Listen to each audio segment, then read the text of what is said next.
Have you ever noticed that native speakers almost never say "I think" in real conversations? They use completely different phrases, and that's exactly why you sound different when you speak. Today, I'm going to teach you the 7 expressions that native speakers use every single day when they want to share their opinion. And by the end of this video, you'll sound so much more natural in English. Welcome back to Daily English Edge. My name is Name, and today we're fixing one of the biggest mistakes intermediate English learners make. You learned "I think" in school, right? Well, native speakers use it way less than you think. Instead, they use 7 specific phrases that make them sound confident, fluent, and genuine. In the next 4 minutes, you're going to learn all of them, with real examples you can use today in your own conversations. Let's start. The first expression is "in my opinion," or the slightly more formal "in my view." Now, these aren't bad. Native speakers do use them, but they're more formal. You'll hear them in discussions, debates, or when someone wants to sound thoughtful and measured. For example, "In my opinion, this restaurant is the best in the city." Or, "In my view, we should start the project next month." Notice how both of these sound a little careful and deliberate. That's actually fine. Use these when you want to sound serious or when you're giving feedback. But in casual conversation, you have better options. Now here's a much more natural option: "I'd say" or "I'd reckon." These are incredibly common in everyday conversation. "I'd say" works everywhere, formal and casual. "I'd reckon" is more British and Australian English, but it's gaining popularity everywhere. Notice the pattern. You're not just stating your opinion, you're softening it slightly, which makes you sound more conversational and less bossy. Examples: "I'd say you should try the fish here. It's really good." Or, "I'd reckon we need to practice more before the presentation." See how natural that sounds? This is what you hear in real conversations. Use "I'd say" constantly. It's your friend. The third expression is "if you ask me." This one is the casual and a little more personal. It signals that you're about to share something that's truly your perspective, and maybe not everyone will agree, and that's okay. You'll hear it a lot in friendly conversations. For example, "If you ask me, that movie was terrible." Or, "If you ask me, learning English is easier than everyone thinks." The tone is confident but not aggressive. It's saying, "This is what I genuinely believe." Native speakers use this all the time when they want to be honest and friendly at the same time. Next, we have "personally," or "to be honest." These are slightly stronger.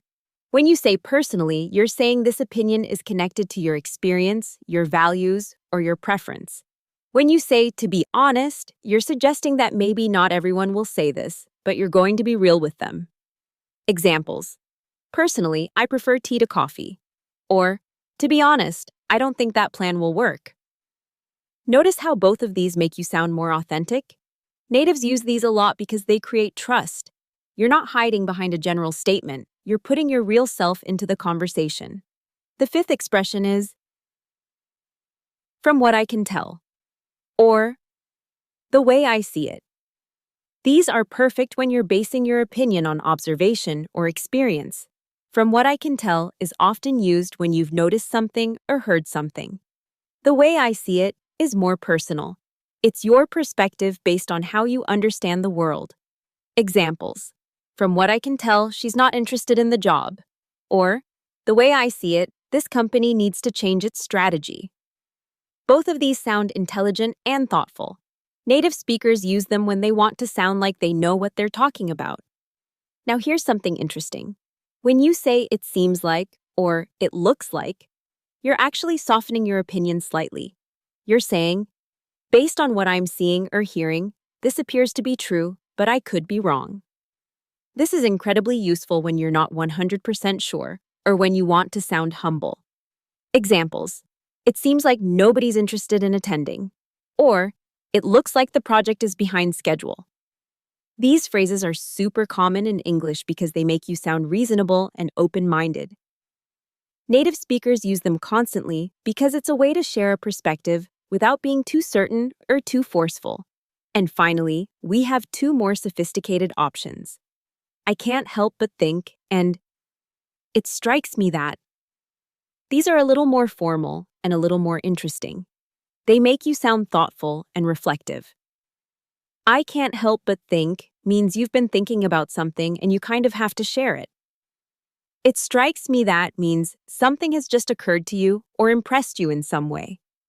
Examples: I can't help but think that we're making a mistake.